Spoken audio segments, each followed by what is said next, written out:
तर सध्याच्या क्षणाला धाराशिव मधले सुरेश बिराजदार हे पहलगाम मध्ये आहेत, पर्यटक आहेत, ते तिथे गेलेले आहेत आणि ते सध्या थेट आपल्याशी जोडले गेलेले आहेत. त्यांच्याशी आपण संपर्क साधणार आहोत. सुरेशजी नमस्कार. सध्याच्या क्षणाला सगळ्यात आधी मला हे विचारायचं आहे की तुम्ही सुरक्षित आहात का? तुमच्या आजूबाजूचा परिसर सगळा सुरक्षित आहे का? नमस्कार. हो, आम्ही जे ग्रुप आलेलो होतो सर्व सुरक्षित आहेत आणि काल जी घटना घडली त्यावेळेस आम्ही 3-4 किलोमीटरच्या त्या अंतरावरच होतो जी आणि जी भयानक घटना घडलेली आहे इथलं वातावरण आल्यापासून आम्ही चर्चा करत होतो की दहशतवाद इथला संपलेला आहे आणि संपलेला होता आणि गेल्या अनेक वर्षापासून इथलं वातावरण खूप चांगलं होतं. म्हणजे बर अक्षरशः श्रीनगरमध्ये तर लाल किल्ला आपलं लाल चौकात आम्ही 10 वाजेपर्यंत होतो तरी तिथं काही वातावरण नव्हतं. आम्ही कालची रात्र आणि परवाची रात पहलगाम मध्येच आहे, आताही पहलगाम मध्येच आहोत आणि सर्वांशी चर्चा करत असताना इथल्या पब्लिकला कसल्याही दहशतवादाची भीती नव्हती. परंतु जी काल अचानक हा जो हल्ला झाला आणि हल्ल्याला निष्पाप लोकांचा बळी गेला म्हणजे अगदी भयानक ही घटना आहे. ही घटना हल्ला जो आहे तो आपल्या राष्ट्रावर आहे, देशावर आहे आणि निश्चित. याला आपल्या सर्वांनी मिळून फेस करणं गरजेचं आहे. काल आम्ही बघत होतो ते झालं त्यावेळेस आम्ही मिलिटरी एवढ्या मोठ्या प्रमाणामध्ये इथं दाखल झाली. I am proud of this military. कारण त्यांनी एवढा क्विक ऍक्शन घेतली, सगळ्या त्या स्टँड घेतलेल्या मिलिटरीच्या गाड्या आणि त्यांनी सगळा सराउंड कॅप्चर केला आणि त्यांनी सगळ्याला भीती आम्हाला वाटत होती, ते गाड्या बघून खूप मोठी भीती वाटत होती. परंतु तो मिलिटरी आल्यावर एक चांगला धीर आम्हाला आला, सर्व पर्यटकांना आला. परंतु एक मला सांगायचंय की त्या दहशतवाद्यांनी आपला धर्म विचारला आणि मारलं. परंतु मला असं म्हणायचं, ह्या दहशतवाद्यांना धर्म जात काहीही नसती. माझा ड्रायव्हर ज्यांनी मला सांगितलं कुछ तो गडबड आहे, आज माजिद माजिद नावाचा ड्रायव्हर माझ्या बाजूला आहे, यांनी मला ताबडतोब तिथून हलवलं. म्हणलं कुछ तो होगा. त्यांनी आम्ही घाबरतो म्हणून त्यांनी मला हे केलं नाही, म्हणजे सांगितलं नाही, पण थोड्या वेळानं सांगितलं. ज्यावेळेस त्या मिलिटरीच्या गाड्या चालू झाल्या त्यावेळेस ते सांगितलं की ऐसा ऐसा हो गया. आणि जी या माजिदनं मला रात्री 12 वाजेपर्यंत अर्ध्या तासाला फोन करा, साहब आप डर गए क्या? नहीं, हाँ तुम हमारे घर में आओ, हमारे घर में खाना खाओ, हमारे घर में रहो. हा जी जी माजिद खान हा काय हे नाहीये, म्हणजे ज्याला दहशतवादाला जात नसती, ही चांगली माणसं सुद्धा इथं आहेत. आणि मला एक जाणवलं, अगदी म्हणजे पहलगाम मध्ये, काश्मीरमध्ये ह्या लोकांचं पाकिस्तानला पाठिंबा नाही, दहशतवादाला अजिबात पाठिंबा नाही. देशामध्ये आपल्याकडे महाराष्ट्रामध्ये चर्चा होत असती किंवा इथली लोक त्यांना सपोर्ट करत असतात, परंतु अजिबात नाही. आज माजिद माझ्या पुढे आहे, त्याचा आपण बाईट पण आपण घेऊया. आमचे जीवन जाधव सर इथं आहेत.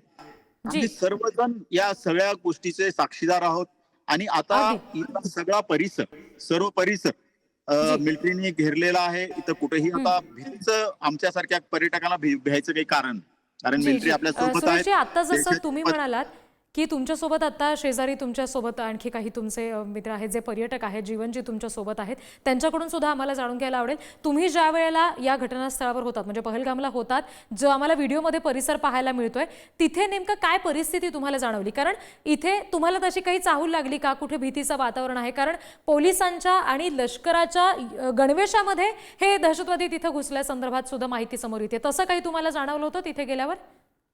नाही, असं कुठेही जाणवलं नाहीये. अगोदर काही घडलेलं किंवा जाणवलं नाहीये, हे अचानक सर्व घडलेलं आहे. बर आमच्या जी बरोबर जीवन जाधव सर आहेत, जी त्यांनी पण आपल्याला 2 मिनिट सांगतील. जी बोला. मी प्राध्यापक जीवन जाधव, सुरेशदाजी बिराजदार यांच्याबरोबर समवेत 2 कुटुंब आम्ही इथे आलेले आहोत. गेले 7 बर दिवस आम्ही काश्मीर एरियामध्ये फिरलो. पण कालचा अचानकपणे हा दहशतवादी हल्ला झाला आणि त्यामुळं पर्यटकावरती एक दहशतीचं, भीतीचं वातावरण निर्माण झालं आणि एक कौटुंबिक वातावरणामध्ये, आनंदी वातावरणामध्ये फार मोठा दहशतवादी हल्ल्यामुळं अनेक लोकांचे, निष्पाप लोकांचे प्राण गेले. त्यामुळं त्या सर्व कुटुंबामध्ये, दुःखाच्या कुटुंबामध्ये आम्ही सर्व कुटुंबीय सहभागी आहोत. अशा प्रकारचे एक बाहेरच्या राष्ट्रातून दहशतवादी हल्ला झाला, त्यामुळं आम्हाला सुद्धा फार भीती वाटली आणि आम्ही सुद्धा भीतीमध्ये होतो काल.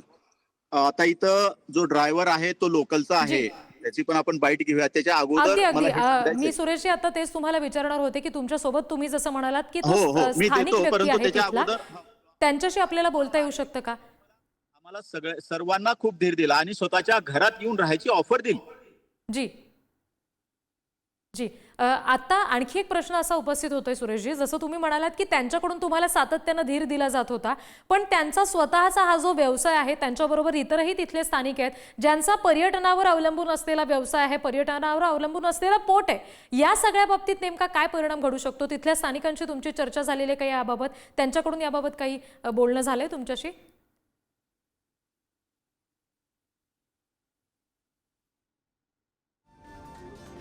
बहुधा काही तांत्रिक अडचणी येत आहेत, आपण पुन्हा एकदा त्यांना संपर्क करायचा प्रयत्न करतोय. सुरेश बिराजदार सध्या आपल्या सोबत होते, त्यांच्यासह आणखी काही त्यांचे मित्र आहेत जे पर्यटक होते जे पहलगाममध्ये उपस्थित आहेत. पुन्हा एकदा सुरेशजी आपल्याशी जोडले जात आहेत, त्यांच्याशी आपण बोलूया. सुरेशजी, आता तुमच्यासोबत तुम्ही जसं म्हणालात की तिथले स्थानिक व्यक्ती आहेत जे तुमच्यासोबत ड्रायव्हर होते, त्यांच्याशी काही बोलता येऊ शकतं का? त्यांचं याबाबत काही म्हणणं आहे? कारण आता पर्यटकांवरच हल्ला झालाय, उद्या जर पर्यटक आले नाहीत आपल्याकडे तर मग त्यांच्या सुद्धा पोटावर पाय यायची शक्यता आहे. माजिद जी, आप हमारे मराठी मीडिया से बात कीजिए, क्या हो गया? कम शब्द। जी सर, मैम जोर से। हुआ क्या, हम यहाँ से सुबह जब निकले घूमने के लिए तो जाके मैंने इनको ड्रॉप किया पहलगाम में, तो ये चले गए घूमने, तो मैं वहीं पे इनका वेट कर रहा था। तो इन्होंने जब हालात थोड़े खराब हुए, हमने सुना कि भाईसरन में कुछ मिनी स्विट्जरलैंड जिसको कहा जाता है कि कुछ हालात खराब हुए हैं, तो मैंने उन दूसरे ड्राइवर को कॉल की। मैंने कहा आप टूरिस्ट सर लोगों को लेके वापस आओ। उसने कहा क्यों? मैंने कहा कुछ नहीं, बस आप आ जाए, होटल चलते हैं। तो मैंने इनको कुछ भी नहीं कहा वहां पे। तो जब ये लोग आए तो ये बोल रहे थे हमें और पॉइंट्स घूमने हैं, तो मैंने इनको कहा नहीं, हम होटल चलते हैं डायरेक्ट। तो यहाँ पे जब हम होटल आए, इनको रास्ते में आए तो इन्होंने आर्मी देखी, न्यूज पढ़ी, तो फिर ज्यादा घबरा गए। तो घबराने के बाद ये कुछ रो भी रहे थे। तो मैंने इनको कहा सर आप घबराएं नहीं, आपके लिए हमारे दरवाजे हमेशा खुले हैं, आप आए हमारे घरों में रहें, ऐसी कोई टेंशन नहीं अगर ज्यादा घबरा रहे हो। तो कहने का मतलब यही है कि जो भी इन्होंने ये कल कायराना वो हिमाकत की है, तो हम इसके बिल्कुल खिलाफ हैं। ना हमने इसको कभी पहले सपोर्ट किया है, ना हम आगे करेंगे। तो बहुत मुश्किल हो रहा है, हमें भी बहुत दुख है इस चीज का। तो हम इसके बिल्कुल खिलाफ हैं, बिल्कुल बिल्कुल बिल्कुल। माजिद भाई, आपका जो गुजराना है वो टूरिस्ट पे ही है, बिल्कुल आपका सर। लैंड नहीं है। बिल्कुल। तो अभी ये जो दहशतवादी हल्ला हुआ, इसके वजह से आपके गुजरान कैसी चलेंगी? बिल्कुल सर, हमें तो अब क्या कहते हैं, बस अल्लाह ही पे उम्मीद है जैसे वो। लेकिन हमारा जो भी रोजगार था हम टूरिस्ट पे डिपेंड करते थे। पूरा पहलगाम एरिया बिल्कुल टूरिस्ट पे डिपेंड करता था। अब देखते हैं आगे क्या होगा। तो बाकी मला एक सांगायचं ह्याच्यामध्ये, इथंच का जी. हल्ला झाला? कारण अमरनाथ यात्रा मला वाटतंय जून जुलै मध्ये चालू होत आहे आणि त्याची अगदी एंट्री अगदी मे मध्येच सुरू होती. हा, मग ते आताची एंट्री जी आहे ती बेताब व्हॅली, चंदन व्हॅली पासून आहे. आम्ही तो पॉइंट काल बघितला आणि जी. तिथूनच आम्ही अमरनाथच्या भगवानाचं दर्शन घेतलं. म्हणलं इथून हम नाही आ सकते, आम्ही येणार नाही, परंतु इथूनच आता तुम्हाला नमस्कार घातला. आणि मला लक्षात येतं की हा दहशतवाद हा अमरनाथ यात्रेला थांबवण्यासाठी केलेला दहशतवाद आहे. त्यामुळे आपल्या ज्या निष्पाप बळी पडलेले आहेत त्यांना मी या निमित्तानं श्रद्धांजली व्यक्त करतो. महाराष्ट्रातले 6 जण आहेत आणि इथं आता अजितदादा पवार साहेबांचा मला फोन आला की उमर अब्दुल्लाला मी बोललोय, तुम्हाला काही अडचण असेल तर मी उमर अब्दुल्लांना परत बोलेन. महाराष्ट्रातल्या प्रत्येक टुरिस्टची काळजी आपल्याला घ्यावं लागेल असं अजितदादा मला स्वतःही बोललेले आहेत. त्यामुळं या सर्व गोष्टीमध्ये जे वारलेले आहेत त्यांना आपण सर्वांच्या वतीनं, आमच्या वतीनं मी श्रद्धांजली व्यक्त करतो. आणि मला एकच सांगायचंय आपल्या या महाराष्ट्रीयन जनतेला की इथं काही घाबरण्याची काही गरज नाही. आता मिलिटरीनं हा ताबा घेतलेला आहे. हे दहशतवादी कृत्य निंदनीय आहे आणि हा भ्याड हल्ला आहे, राष्ट्रावर हल्ला आहे, याचा आपण सर्वांनी निषेध करूया. अगदी अगदी सुरेशजी, आणि तुम्ही सगळेच जण सुखरूप राहा, सुखरूपपणे लवकरात लवकर महाराष्ट्रामध्ये या अशी सदिच्छा मी तुम्हाला देते. पुढारी न्यूजशी आपण बोलात यासाठी खूप खूप आभार. पुन्हा एकदा तुम्ही सगळे सुरक्षित राहाल अशी अपेक्षा व्यक्त करते.